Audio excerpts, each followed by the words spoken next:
All right, guys, we are in record mode. This is our BNSA debut of a new show. I'm hearing a little bit of noise. Debut of a new show. So our new host, Robyn Hatcher, will tell you what that is about. But before we get into that, I just want to remind everyone that Influence 17 is coming up. Yay!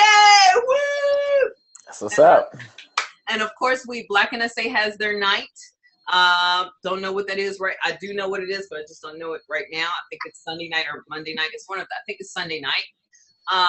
We really want to know who's going to be there, and please send an email to theblacknsa@gmail.com if you want to help us out and volunteer in some kind of way. It would be wonderful. I am speaking myself at a breakout, so I'm going to need a lot of help because I can't really oversee it. Thank goodness that we have producers. So we have folks, Tanya Morris, as well as Sandra, and some others that have stepped up. So I just wanted to make that announcement and let everyone know that the mastermind is on fire. Woo! So that's great. So I'm going to hide myself. And now officially, Robyn, before I hide myself, are you ready to take it over, my dear? I am. Can you hear me okay? I can hear you, so I'm going to hide my video. Okay. You got it. Hey everybody, welcome to this new show. Strategies is a webisode of strategies behind the scenes of some of our stellar NSA speakers. Like I said earlier in another mastermind, is that we see these fabulous speakers on the stage, but we want to know sometimes what goes into that production, what goes into that presentation. And speaking of stellar, today we have a superstar in our presence who is going to talk to us about some of his secrets and his strategies. And before I even introduce Dr. Omekongo, I want to have a shout out to Marquesa for putting together this webisode and all these other webisodes and really finding and working tirelessly to bring value to Black NSA. So thank you, Marquesa, and welcome, Dr. Omekongo. So before, like, his bio reads like, you know, it's kind of out of this world. He is a motivational speaker. He's a trilingual poet. He's been on talk shows. He's a rapper and a speaker and, all cross-cultural, and he's a humanitarian that deals with social justice, or should we actually retitle that social injustice? Okay, Omekongo has been on CNN, BET, he's been in O Magazine, he's been on NPR, he's got over 1 million views on his video on CNN.com. He's a poet, rapper. Thank you so much for joining us, Dr. Omekongo, and welcome. Thank you. Thanks for having me. And also, I got to give a shout out to Marquesa. I would not be here in this format if it wasn't for her. I mean, she's been my executive coach for the past year, and she just rocks. And absolutely, she probably did not expect me to say that because she definitely didn't ask me to say that. But I have to give credit and props where it's due. She rocks. And yeah, that's that. That's the truth. Excellent. Excellent. So, Dr. Omekongo, yes, you are a musician, you're a poet, and you're a speaker. Mm-hmm. Yeah, that's a lot of difference, and a professor, mm-hmm. Right. So, how do you decide what to focus on? If it's not fun, I don't do it. Okay, yeah, so if it's not fun, you don't do it. I love that. Now, like, imagine this. Imagine that there became a rule that said, you know what, you can only focus on one thing. What would it be and why? Performing. To be quite honest, I look at everything I do as a performance. So right. that's why that would be the one word. It's not a cop-out, right?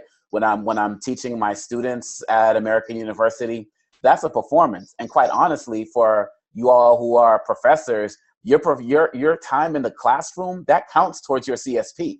Mm-hmm. So it's not this mutually exclusive thing. So when I'm on stage doing a show, hip hop, spoken word, that's a performance. When I'm doing a facilitation or training, that's a performance. So at the end of the day, the world is a stage, and whether we like it or not, we're performing at every juncture. So that's what I would be doing.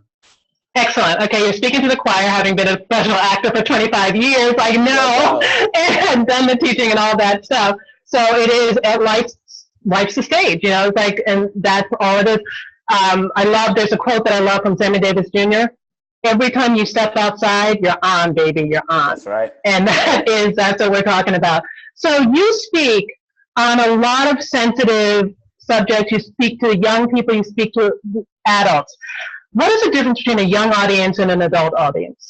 There's no difference. Okay. And that's one of the mistakes people make. And I think that as speakers, we do ourselves a disservice because we cut ourselves off from entirely new markets by saying we don't speak to a particular group. And I understand we do want to focus on a niche, and we want to get specific in a group. But when you're asked to deliver a message, I can deliver the same message to kids in kindergarten, to people who are in their 80s. And sometimes I have audiences where everybody's there.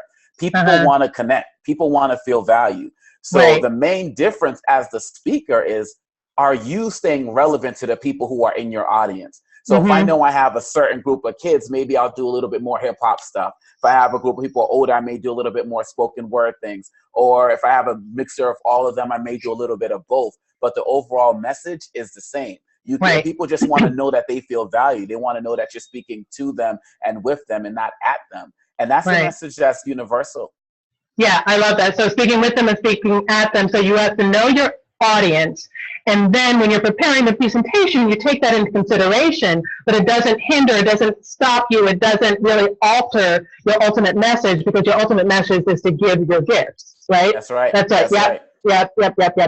So some of the topics that you're speaking about, you speak about human trafficking, you speak about a lot of really sensitive issues. Some of these issues, people just like come and they're like, I want to hear that stuff. So how do you make it motivational, and how do you get past that any resistance that people have around sensitive subjects? And talk about that either from selling the presentation or when you're in the room and delivering that presentation. Great question. I mean, part of the challenge is everybody thinks that motivation means making people feel good. And I don't look at it that way. I look at motivation as getting people to move towards something. And the thing that I want them to be motivated towards is social justice and social action. And so when I get booked to speak at a school or a conference, I work with the State Department. They send me, and do work overseas in some countries where they have issues with extremism and child soldiers and the like. They want people to be motivated to make a difference in their communities. And many of these school cultures that we're seeing, particularly post-election, we're seeing issues where there's a lot of ignorance, a lot of violence, a lot of disrespect toward particular groups. And you have educators as well as students who are scared to be that first person to speak up and say, this is wrong. This is not how I know this is not what we're supposed to be doing as a community. So I get brought in to do that. Now, of course, there are other places where people do just want to feel good. Sometimes I do work in prisons, or sometimes I'll go and speak to a government group, and they do just want to feel good. But there is a social justice component to that, because what we're doing is letting people know that your time's not up. You're not done. You have more work to do. So what is that work as you define it? Not letting other people define what your mission is, but motivating yourself to discover your divine purpose. And that's where the motivation comes in. I mean, everything is not just walking out, I'm going to feel rosy. It's about everybody should be using their platform to help the planet become better. And if you're not doing that, I have to ask, what is your point? Yeah, I love that. It's like when I train speakers, it's like, if you don't have anything to say, just shut up. It's like that's the thing. It's like we have something to say inside of us and let it out. So speaking of that, you talk about a lot of your own personal issues, a lot of your history. Did you start off sharing that much information, or was it something gradual, something that you knew that you needed to do, or is that like when you started off speaking, it's like, this is the way I'm doing it? Yeah, well, one of the books one of my books that I wrote, Grow Towards Your Greatness, I tell people to run towards their story and not from it. When I first got involved in this, and I was learning from the greats, people like Les Brown and Willie Jolly. Les Brown trained me for 2 years as well. And in the beginning, I was always telling my story. But as I first started getting involved in professional speaking, I joined NSA in like 2008 or something. I was, I definitely found myself in a mode where I was emulating the greats. And, my wife had to tell me, like, that's not you. You have to be you. like, for example, I am not a suit and tie type of speaker. I can do it if need be, but it's not authentic. So even how I was telling my story, I was telling the truth, but at certain times it didn't feel truthful. And so I had to let it all go and just be like, I'm going to do me. I'm going to get on stage. I'm going to rap. I'm going to do some spoken word. If people don't feel that, then they're not going to feel me. And, there was a big difference. And of course, there's lots of things I learned from Les Brown about storytelling and, delivering with passion. And I learned so much from him. And he was instrumental to my growth, and is still instrumental to my growth. I love him dearly. And one of the things he always talks about is being you. So, I took that from him. And when he was training people, he wasn't trying to teach people to emulate him, but you just see the greatness and you want to do that too, and he got here by being authentic, right? So that was one of the things I learned from him and Willie Jolly, just talking to him. They're like, be yourself, man. So yes, when you see me doing a TED Talk, I am rapping on that TED stage. When you see me doing an interview on CNN, I might just start spitting something right there, because it's who I am. And it's fun. Again, it's not fun, I don't do it. Yeah, I love this point. I just want to stress it, is that so many times people, when they become speakers and they watch other speakers, and I see that in corporate, I see it everywhere. It's like they want to be like that other person, but you really, really have to do you. And just a little tiny plug, my book, I created the book, Standing Ovation Presentations, and I identified 9 different actor types and communication styles, because you cannot be the same style. You have to be whatever style you are. So I couldn't rap to save my neck, But so if I thought like, oh, this is really cool, I'm doing a rap, I'm going to get up there and rap, what is that going to do? That's going to look really ridiculous, and it's not going to really create my message. And so that's something that everybody really has to find for themselves, and trust in themselves, to trust that they can be themselves and be authentic. Because that's a super, super important point in strategy. You have to be you, because everybody else is taken. Exactly. Quite honestly, as speakers who speak to most youth speakers I know, they can't rap. So you have to look at ways that make you stand out. And that's one of the things that make me stand out with young people. Another thing that you do that stands out that I noticed on your videos is you do a lot of call and response with the audience. When did you develop that, and what are the pros and cons of doing that? How do you feel doing that? Do you recommend it? Talk about that a little bit. Yeah, absolutely. That's one of the things I did learn from Les Brown when I was working with him, and he told me that people are going to remember things that they say to themselves more so than they'll remember what you say to them. Right. So it's like in my classroom when I'm giving notes out, and they're like, are you going to provide the slides of the notes? I say no, because you're going to remember what you write down. Right. If I just give it to you, it's like when you give somebody a free book, they won't read it, but if they pay for it, they'll value it more. So people say, so that is intentional. And of course, that comes a lot from the hip hop and the traditional African griot style of things as well. But yes, it's definitely intentional. And it also keeps people engaged. Exactly. So they're not just hearing you talk for an hour and they'll walk away and say, can I have that affirmation? Or can you share it with me? Because that gets them involved. So yes, it's absolutely intentional. Yeah. It's an excellent thing. It's like when you're involved, it does something that I study a lot of brain science and use a lot of brain science in my presentations. And just repeating something really does activate a certain part of your brain that's different than just listening part of your brain. Right. So so that's excellent. So let's talk about that behind the scenes. Okay, so somebody just booked you. And you've got this speech going on. I know that you've spoken a lot, so I know that you probably have some speeches already ready. But what's the first thing that you do when you're like, okay, I'm going to be speaking here in a week? What's the first step that you take? I definitely make sure that I speak to the organizers before I get there. I don't give prepackaged speeches ever. I definitely need to get a climate check, because there are some places I may book a year in advance, and that week before I get there, lots of things could have changed. There could have been an incident, there could be new leadership, random things could have happened. So always eat even the day before. And sometimes a lot of, we'll have dinner the night before.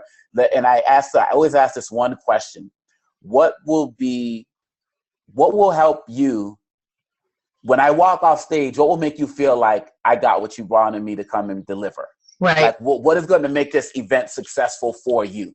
I always ask that question. And then they'll tell me, well, to make sure that you say this, to make sure that you stress this. Because we can't be arrogant as speakers. Sometimes we just get caught up, we get all of this money, or maybe we did a super big speaking deal or was on TV. And then we just think that we can just do the same prepackaged stuff. I never do that. I never prepare speeches. It's just not my thing.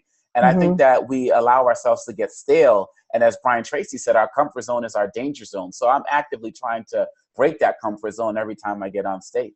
Great. Okay, so you talk to the organizer, you get exactly what it is that they want from you. And what's the next step? Well, one of the things I also do, and every speaker who's on this and has said this before, also, getting to the event early enough that you can actually talk to audience members as well. Right. So you obviously have the person who booked you, but if you can get some perspectives from people in the audience, so a lot of times I speak to schools, and so there's a teacher or a principal who books me, but when I get there, I do my best to find students who I can speak to, like, what's your experience like? And since I'm kind of an expert as it relates to marginalized communities, I tend to also look for the marginalized groups who probably weren't part of the planning process and ask them about what their situations are as well. And that's extremely important. And it doesn't mean that if they give you a diverging opinion on something, you get up there and trash the people who brought you in, but it just means you have an understanding of what people expect. So that gives you a better opportunity to speak to everyone, but yet at the same time, still please the person who brought you in. Right. I love that. Sometimes even with corporate, I'll send a survey if it's possible. I get a survey and get as much feedback from that survey as possible. Yes. Absolutely. And a question came in that I meant to ask, and I'm glad it came out. So when we were talking about the sensitive subjects that you talk about and whether people are ready or not, have you ever had any backlash from some of the stuff that you talked about? And if so, how have you handled it? I've been banned from places, to be quite honest. But that's what they say. Is how bad do you believe in what you believe in, right?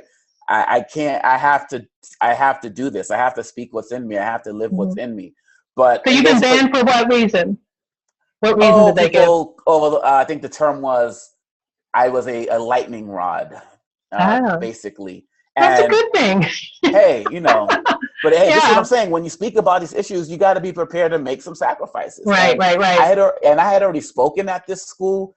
I did a great, the parents loved me, the students loved me, the teachers loved me. I met board of directors. They loved me. Afterwards, some people got wind of it, started doing some Googling about my stuff and started protesting. And then, you can't come back after I rocked it. So, but it was like, this is what it is. And so, to more directly answer the question, if you know that you're being brought in to speak about a topic that is sensitive, you have to establish ground rules from the beginning. Okay. So, for example, we talked in our small group earlier. I'm doing a 2-day training here in Washington, D.C. for educators called Elevating the Black Male. So we're talking about Black men, education, and racism. I have 6 ground rules that we have to come to terms with. And if we can't get past those terms, we can't proceed. So, excellent. Yeah. And there are several, like take responsibility for your own learning, listen to hear, not respond, honor confidentiality, those types of things. And so you have to work towards getting people on the same page before moving forward. You can't just walk in and say, we're going to talk about human trafficking. What? I'm not dealing with that today. It's going to be in someone's mind. So maybe we're going to talk about a particular aspect of it as we're working towards it. Some schools I work with, they're not ready to talk about Black males and racism. So we do something more generic, which is how do we develop culturally competent schools in general, which looks at all different ideas and perspectives and opinions. But that's how you get it. You establish ground rules. You get everybody on the same page. Who do you share those ground rules with, and who responds to those ground rules? Well, I share them with the people who are bringing me in. If I'm working with educators, primarily, this is not like a youth thing. If I'm working with educators in particular, then right there before I present, I say, this is where we are. This is because for example, many times, and I know those who are in the diversity world know this, whenever you want to talk about issues relating to race, people are quick to say it's not race. They say, no, it's not race, it's gender. It's not race, it's class. It's not race, it's all of those things, but race is not the only factor, it's the missing factor. So you have to be able to say, this is where we're going to go. This is our point of departure. And some people may be weary about it, but again, you have to get on the same page. Otherwise, you're going to waste your time. And yeah, you may get paid for the event, but did you really reach them in a way that you were supposed to reach them? Right. Yeah, very, very true. So those ground rules, you give out to those? And during the presentation, do you reestablish, do you reiterate those ground rules? Sometimes you have to come back to them. Sometimes you have to come back to them because, again, so I was speaking at one school where I always ask the principals to give me data from their own school. So I am not giving, like I said, prepackaged speeches. And so he gave me the data. I presented it to the school. And I had one teacher in that school who refused to accept what I was sharing with them. And I said, this is what your school leadership gave to me. And she said, well, I just don't believe it. And that's when we go back to that last ground rule, number 6, take responsibility for your own learning. Because I can't do anything with that. Right. My goal is to keep it moving. Okay, great. So what about in the moment? Have you ever had any, what do you do with hecklers or anything like that in the moment? Yeah, I tend not to get a lot of hecklers, but people tend to, people realize that they're just really ignorant on a particular issue. They tend to not want to speak up. But for me, I have had situations here and there where people will shout out things, but I'm not going to say I'm confrontational, but I will say I don't take nonsense from people. I hear you. I have no problem if somebody comes at me with something. I have no problem turning the mic on them and asking them for proof. Because we live in a world, and well, at least in my world, facts still matter. And you actually have to prove what you're saying. And so I don't have a problem engaging with people in dialogue, but they have to be ready to be called out if they're not on point. Right. And because as a speaker, I'm not afraid to make a mistake. That's how we all grow. If I make a mistake and I have to be corrected, I acknowledge it. I have no problem apologizing. I'm not out there trying to get cool points, but I'm respectful of people. Even if they come at me in an ignorant way, my goal is, okay, so what do you have to say and where is your proof coming from? And again, only with the point of not embarrassing people, but how do we build? Okay, even if you disagree with me 100%, we have to share this country. We have to share this planet. How do we go from your point and my point to building community? And a lot of times people will either have a productive conversation or they'll just shut down because they weren't really serious about having a productive conversation in the first place. Yeah. I like to talk about it as far as mutual purpose. It's like somebody could be here, but in the middle, there is mutual purpose. And how can we find that mutual purpose and both work towards it together? Maybe, excellent. So you mentioned a couple of your role models, Les Brown and Willie Jolly, right? Is there anybody else that you really admire in the speaking world? Well, I have to start with my parents. I mean, my parents are never members of NSA or anything like that. But they were, they've been activists their entire life, fighting for liberation in our homeland in the Congo, then coming to the States and doing the same thing. My parents, 9 degrees between them, 3 from Harvard, 3 PhDs, Harvard, all of these different places. But they always taught me to never forget where I came from and never forget the community. And my father, as a retired reverend as well, is a very powerful and dynamic speaker. So I first got my skills as a speaker from him. In terms of actual NSA names that people actually know, definitely influenced by Zig Ziglar, influenced by people like Wayne Dyer as well. Incredibly influenced by Maya Angelou. My rap name is Young Maya, which stands for Mighty African Youth Advocate. As a rapper, I wanted to take a name of a woman to take a stand against some of the misogyny in the music. Outside of that, I'm inspired by other people who just speak. People like Oprah, people like Jay-Z. I did my dissertation on Jay-Z. I'm writing a book on him. I want to do many more things in the media world. So I admire what Oprah has been doing as well. And I'm inspired by people like Marquesa. I'm inspired by people like Anne, who is, who is a leader of the highest order, but has just a different style than from like a Les Brown, but equally as effective. And so I really admire people who can come into John Register, as well. I admire people who can come in and make different adjustments as speakers, who can roll with life's punches and realize, as Les Brown said, when you fall in on your backs, if you look up, you can get up. I'm inspired by all of those types of stories. And there's too many people to mention. Sylvia Henderson has helped me a lot as it relates to getting into the media world of things. But those are some of the people that inspire me. There's a lot more, but those are the main ones that I think of. And of course, I just love being part of Black NSA. And yeah. Excellent. Yeah.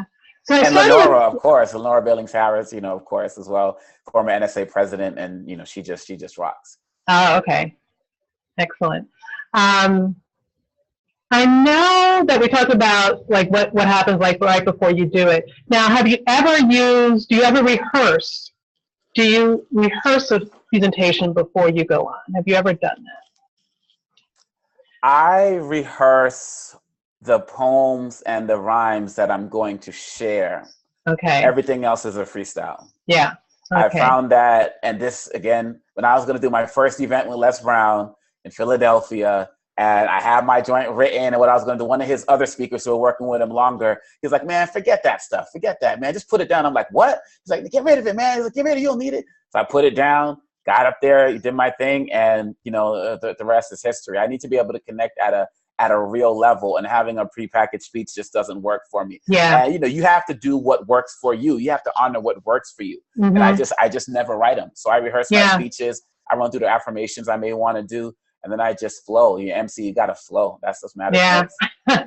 Excellent. So did you start like you did? You're a poet. You're a musician. You're a speaker. Which came first for you?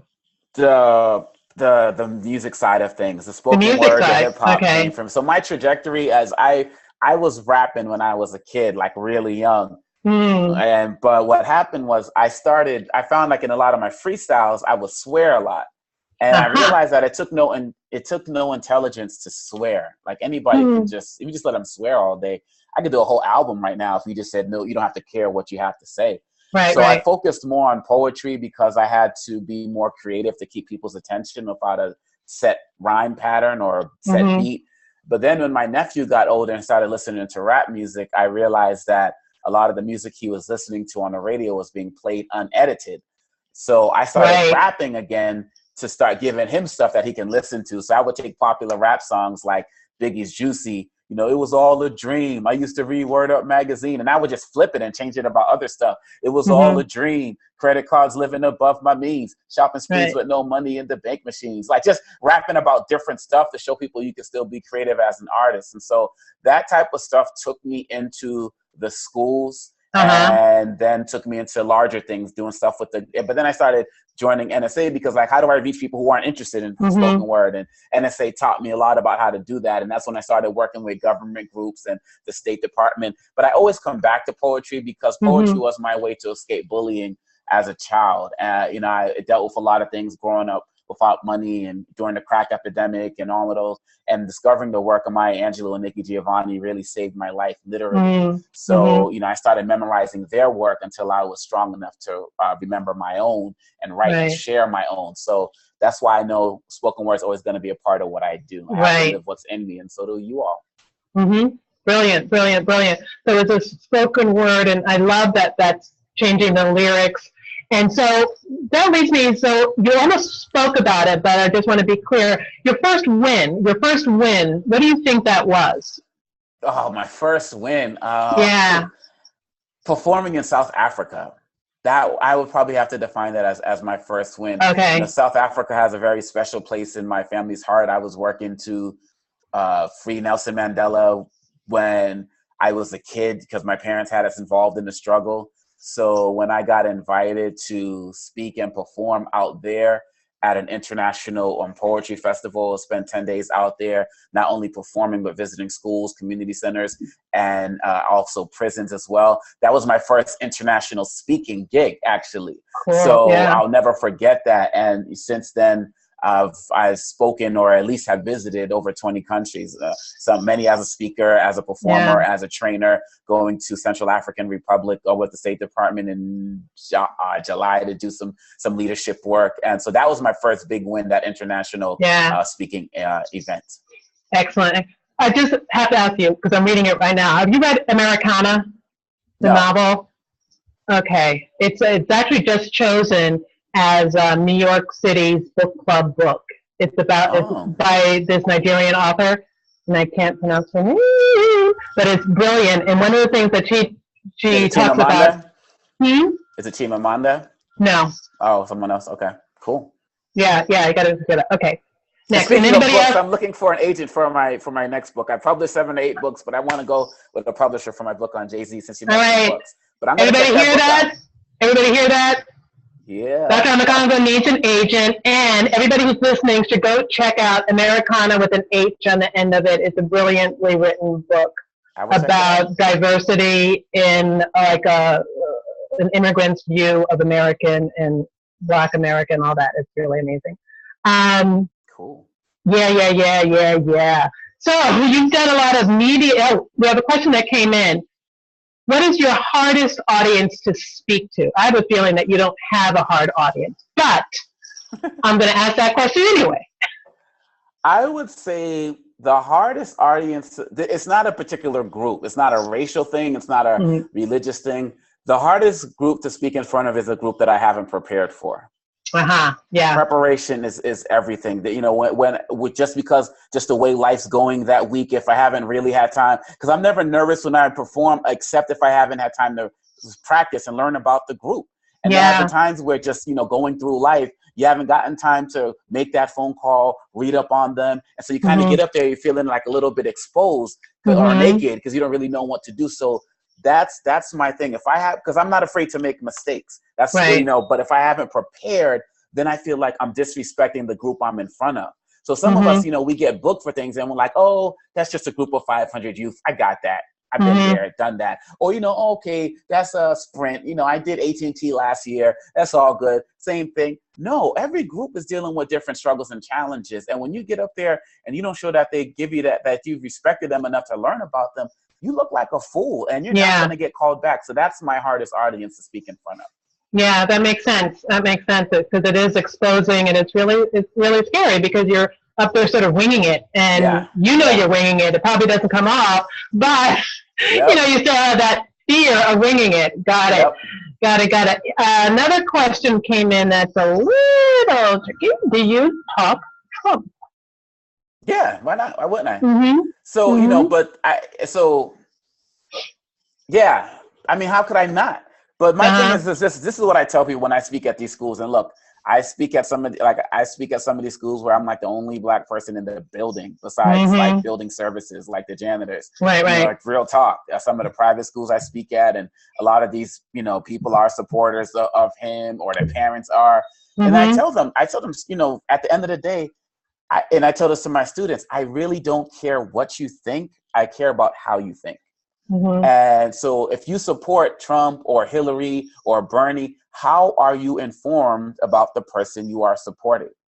Period. And so at the end of the day, I say, I really don't care who you support, but do you support bringing a country together? Do you support ending racism, homophobia, anti-Semitism? And if you are interested in doing that, then you have to go beyond an individual and make it about building a community. So yeah, I have no problem speaking about Trump, Obama, Clinton. I do all of that, but I don't speak about it in a way that's bashing, because if you bash the candidate, then the person feels like they're being bashed. And I'm not interested in doing that. I'm interested in saying, you know, fine, you support him. Now what? You know, does that mean that you can't speak on a particular issue? Does it mean that we can't talk about racism or anti-immigrant sentiment in your school? Again, are you trying to, because it's easier to destroy than it is to build. And I'm coming into a place because I want to build. If we get into schools, I talk about Black Lives Matter versus All Lives Matter. And, you know, just saying the words turns people off. But I have to do that because, again, my job is, as they say with journalism, is to afflict the comfortable and comfort the afflicted. That's my job. That's my goal. So I got to talk about it all. People are like, how you talk about hip hop and you're writing a book on Jay-Z? You know, there's a whole nother story to that. But back to that mutual purpose. There's a mutual purpose. It's like, how do we get there? Exactly. And interesting. Oh my gosh, it just ran out of my head. Oh my gosh.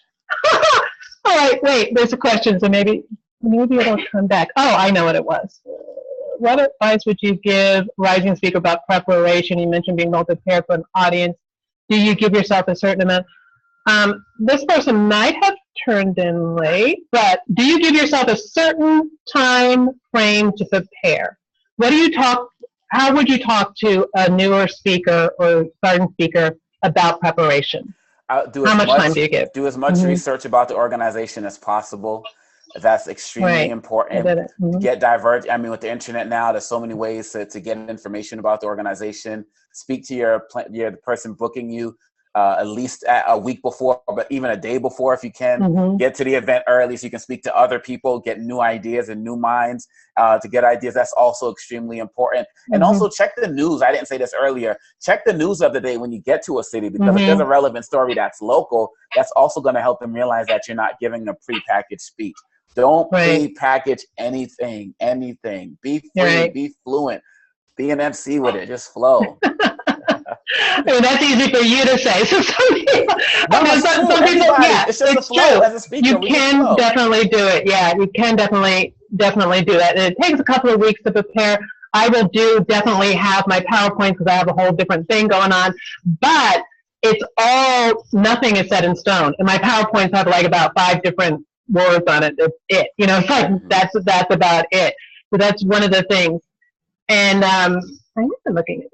So that is, okay, there's a question in a Q&A. Let me see. Tell me more about how you secure your international speaking engagements and how you are perceived as an African-American. But are you real? But yeah, go ahead. Next question. So actually, I have a video. If you go on YouTube and you type in my name and type in African American, it's one of my music videos, a spoken word piece, just about the whole identity crisis thing that goes with that. I dedicate that to my hyphenated Americans. But I go out and I literally type in international festivals or international conference on youth, or international. When I found the South Africa one, I typed in international poetry festivals and it came up.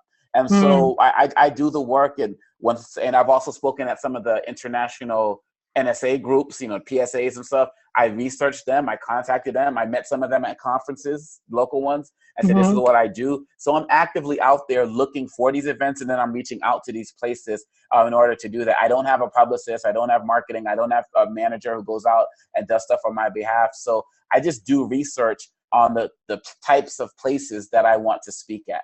And then as it relates to my work with the State Department, they actually have a speakers program where they want to bring in Americans to go to these places overseas who specialize in a certain type of thing. I'm like the only French-speaking American rapper on their roster, I guess. So I guess, and speaking another language really helps when business is on one side, you can go to another side of the world, because I could do entire trainings in French. But so if some of y'all who want to do work overseas, look into that international speakers program with the State Department. You can go overseas and do workshops, dance stuff, leadership training. I can post that in the NSA group if people are interested. Let me know, because that's sent me to lots of places as well. Yeah, I'm sure people will be interested in that. So definitely post that in the Black NSA group, international speaking. So French, was that your family's? So yeah, my family's Congolese, and so we were colonized by the Belgians, and so I was born in the United States. So, but one of the official languages is French. I also speak Swahili, Lingala, other languages there. But my parents told me to at least pick one if I go back home to talk to people. So French was easier to learn in school growing up in Boston. Right. So, you know. Excellent. Yeah. Beautiful. So I remember my other question. You spoke about in one of those talk shows about love and relationships. How did that come about? Yeah, you know, so my wife and I, we've been together we were junior prom dates, right? Oh, no, junior prom? Yeah, we've been married together for 23 years, including, you know, we've been married. We got married in 2003, but together for 23 years. So I feel like that's something I can speak on. And I only speak about things that I know. And so that was a story I pitched to O Magazine, and that was it. So I wrote that story for their Valentine's special. And so I think that as speakers, we need to be able to show that other side of us, that people show that, you know, actually practicing what we preach. My wife and I have been through so much. I mean, I'm doing this right now from our yoga and hot Pilates studios that we own in DC. I'm about to go teach a hot Pilates class in 10 minutes. This was a labor of love. And so I think that as speakers, we have to be able to show our vulnerabilities and show our challenges. And so I write about love. I got poems about it. And I just think that is very important now. And that's part of social justice as well, because love trumps everything. And maybe the pun was intended, but I don't know. It just came out. That was a freestyle. Totally. Yes. So do you prepare differently for media interviews? How do you prepare for those? Nah, I just talk.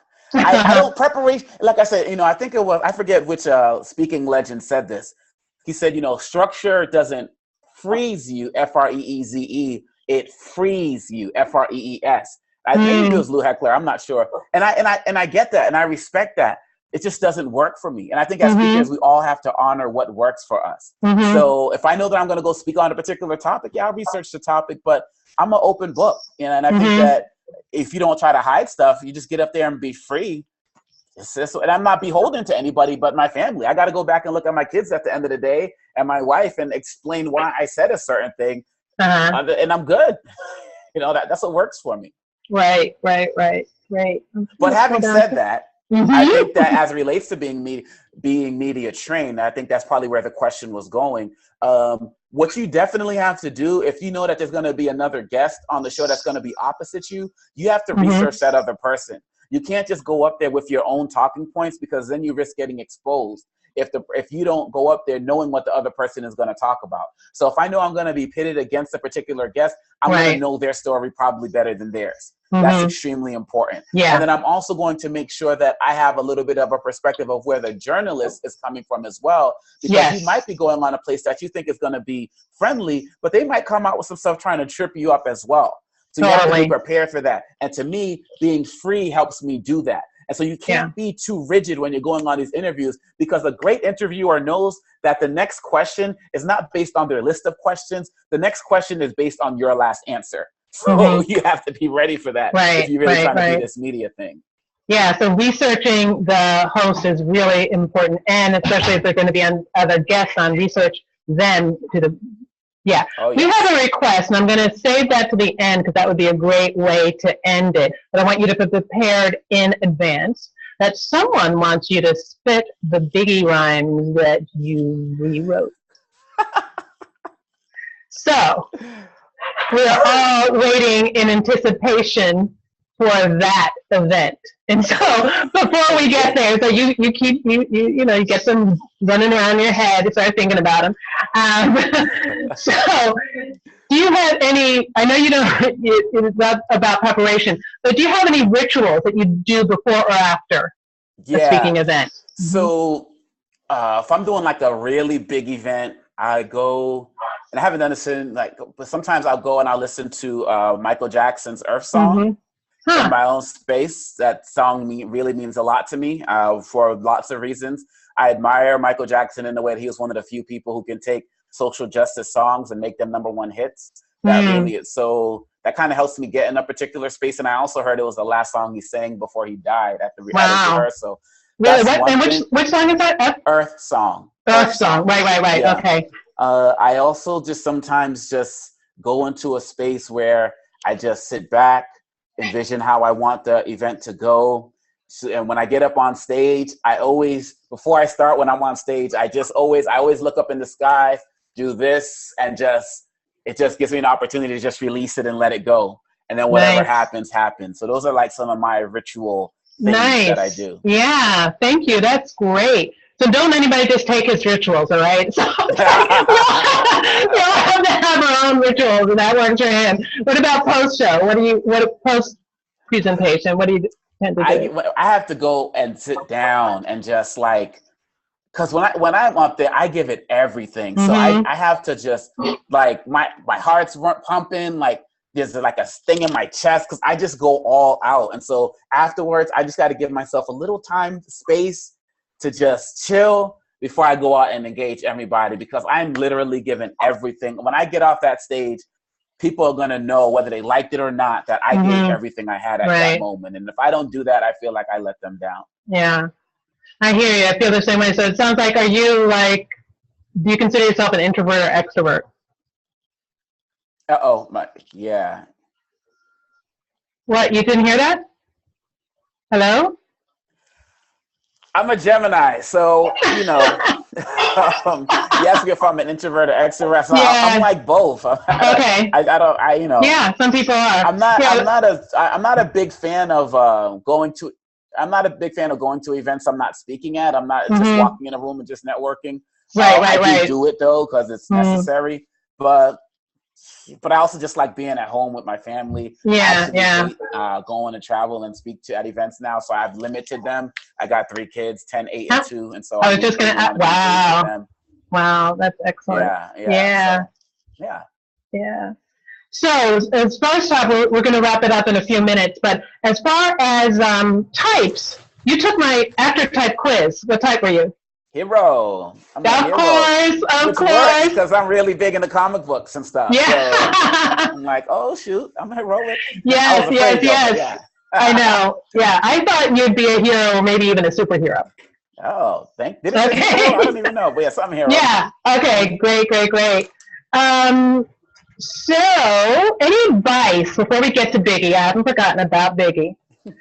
Any advice that you would give to speakers who are speaking in the social justice space and those who may not be speaking? What kind of advice would you give to those who want to pursue work in the social justice space? Do your research. Remember that your opinion on stuff isn't the only opinion. That your perspective is not better than anyone else's perspective. I speak on human trafficking, but I'm not going to say that my beliefs on anti-human trafficking is more important than somebody who believes in trying to save the environment, right? And I've gotten into that trap where like my cause is better than yours and I can prove it. That just, no one tunes you in like that. So people may just speak on, say, like only Black Lives Matter. You have to understand the All Lives Matter perspective, or you have to understand where other people just aren't interested in talking about this at all. So just realize that your opinion is not the only opinion that matters. And if you're really trying to build, you have to be willing to expose yourself to new ideas and opinions as well. So you almost answered the question that was in the Q&A about, you're talking about sex trafficking and child soldiers. So I feel like we've covered it in certain ways. Was there anything else that you want to talk about in regard to these difficult topics that you embrace? Well, I just would want to say that I think every speaker, particularly in the society that we live in right now, needs to do a reality check and ask themselves why they're in the game. And I'm not sitting here telling anybody what to speak about. We're all professionals. But I think that it's important that we need people, particularly Black people, to get out there and educate a lot of people on issues they just don't know about. And so I would just ask Dr. King said, if you haven't found something to die for, you're not fit to live. And I just think that we need an all hands on deck mentality in order to build our community. And I just think that people need to really ask themselves, what am I doing this for? And only you know the answer to that. So I'll leave it at that. Right. So you don't want to, one of the questions is, how do you talk about it? But I guess what it is that you just talk about it. You just talk about it and you be open to learning new stuff. And yeah. Are we hopping to Biggie now? Yeah. Okay. I got to run in and teach this class. So okay. I'll do what verse? It's 3 verses. I can share the link somewhere, but let's see. It was all a dream. Credit cards living above my means. Shopping sprees with no money in the bank machines. Visas in my wall. Lit with my click spending mad money at the malls. I let my car top, couldn't stop shop. Nikes and PlayStations. Wish I could have bought a yacht way back when I didn't know I needed credit stack. Yo, I was dumb for that. And I was whack. All I hear, ha, ha, ha, ha, when the shopping store clerk cuts up my cards. Now I'm in the red light, bills piling tight. Wish I was paid, because now I can't afford a fade. Pockets thinner. To credit gods, I was a sinner. Now I gotta eat ramen noodles for dinner. East to West Coast college kids hear me. Bad credit will lead you to bankruptcy. I'm going broke like you know I would. Having more than 2 cards if you could. It ain't good. So I got tons of those. I remix rap artists for a living, so I'll share some links. Drake, Tupac, all of those guys. Yeah, we're getting a lot of claps, silent claps. Yeah. Thank you. Thank you so much, Dr. Omekongo. It's been really great talking to you and sharing all of this stuff with you. If anybody else has any questions, you can find him on BNSA. Just put it in the thread with this. I'm sure he'll get back to you. And I just want to do another shout out to all of this Monday Mastery. It's twice a month, right? And please tune in. It's been a pleasure hosting you and hosting this. And I look forward to the next time. Yeah, let's do it again. Take care. Yeah, take care. All right. Happy yoga. Thank you. I'm teaching Pilates though, but yeah. Okay. All at the NDC. I'll hook you up for the class. Come check us out. Yeah. Take care. Bye. Bye.